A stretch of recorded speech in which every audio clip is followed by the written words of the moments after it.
Well, shalom, shalom. I'm Barbara, and I'm always short and sweet. Is Jerusalem the mother of harlots? Revelation 17:18 says, the woman you saw is the great city that rules over the kings of the earth. Well, you might have heard that Vatican City sits on 7 hills. New York City sits on 7 hills. Mecca sits on 7 hills. But did you know Jerusalem sits on 7 hills? Here are some of the points of the harlot. 1, she's guilty of spilling the blood of the saints. She sits on 7 hills. She's adorned in scarlet and gold, and she is killed by her own lovers.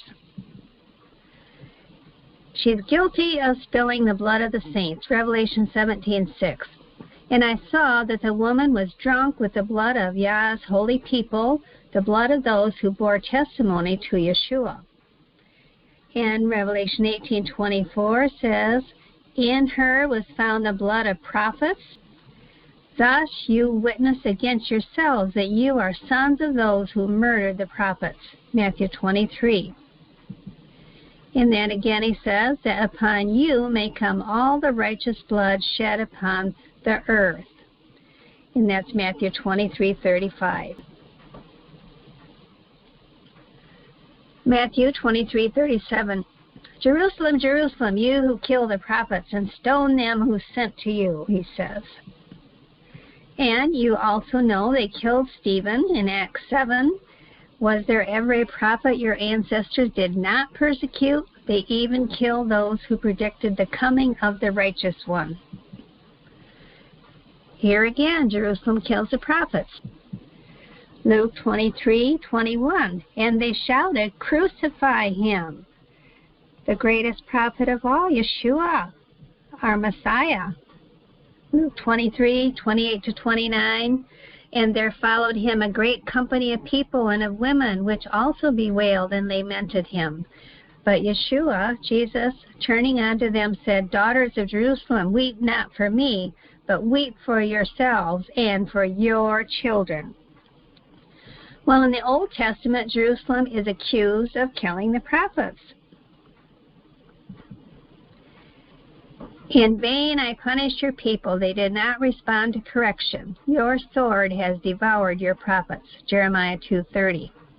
And then in Nehemiah 9, but they were disobedient and rebelled against you. They turned their backs on your law. They killed your prophets. The great whore is guilty of killing prophets. The New Testament and Old Testament charges Jerusalem with killing the prophets.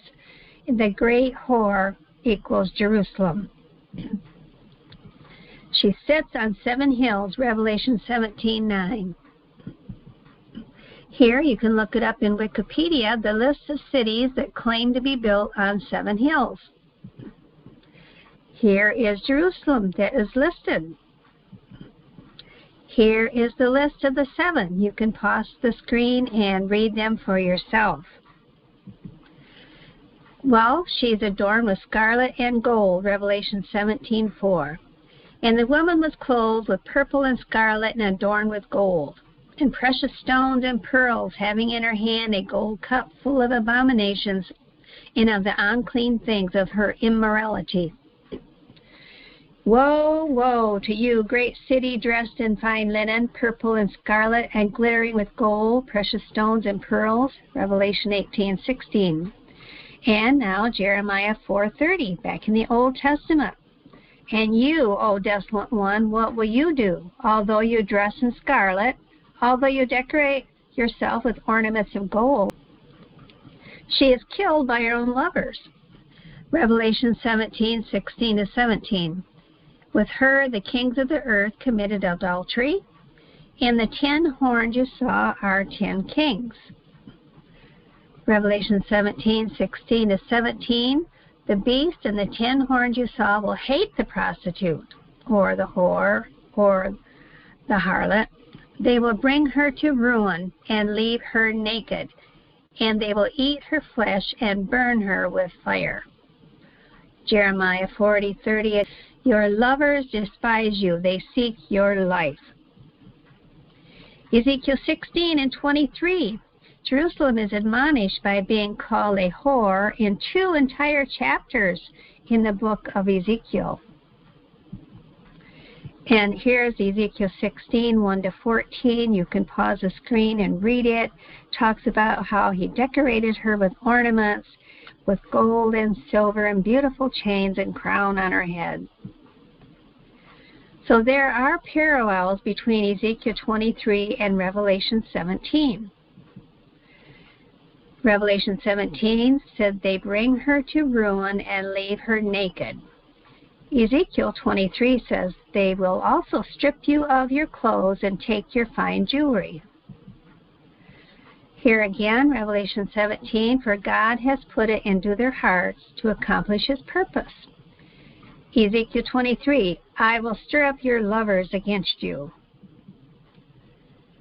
The beast and the 10 horns you saw will hate the prostitute. They will bring her to ruin and leave her naked. They will eat her flesh and burn her with fire. Ezekiel 23, they will cut off your noses and ears, and those of you who are left will be consumed by fire. Revelation 18:7 says, she sits, I am a queen and am no widow, therefore shall her plagues come in one day. And Isaiah also says, she says, I will never be a widow. And then in a single day she has widowhood. And there's disaster and calamity and catastrophe upon her. So Rome is a type. We've all heard about Rome being the woman, the harlot of Revelation 17. But Rome was never married to the Messiah. Israel was betrothed at Mount Sinai. So throughout the Old Testament, we see Israel as betrothed to Yah. Your maker is your husband, all talking about Israel. Hosea 2, I, Elohim, will betroth you, Israel, to me forever. And Jeremiah 31, though I was a husband to them, ancient Israel, declares Yah. So Revelation is telling us that Jerusalem will be the Babylon of end times. Isaiah 121 says, how is the faithful city become a harlot? It was full of judgment, righteousness lodged in it, but now murderers. So Jerusalem is the great whore of Revelation 17. Isaiah 2, 2-3 talks about the beautiful new Jerusalem that will come down out of heaven. And it shall come to pass in the last days that the mountain of Yah's house will be established on the top of the mountains and shall be exalted above the hills, and all nations will flow into it. And many people shall go and say, come up and let us go up to the mountain of Yah, to the house of God of Jacob. And he will teach us of his ways, and we will walk in his paths. For out of Zion shall go forth the law and the word of Jehovah from Jerusalem. So remember, Hosea 4:6 says, my people are destroyed for lack of knowledge. So please share this with your friends that love Yeshua. And remember, Revelation 18:4 says, come out of her, my people. So I'm short and sweet, and I'll see you next time, Yah willing. And thank you for being here today.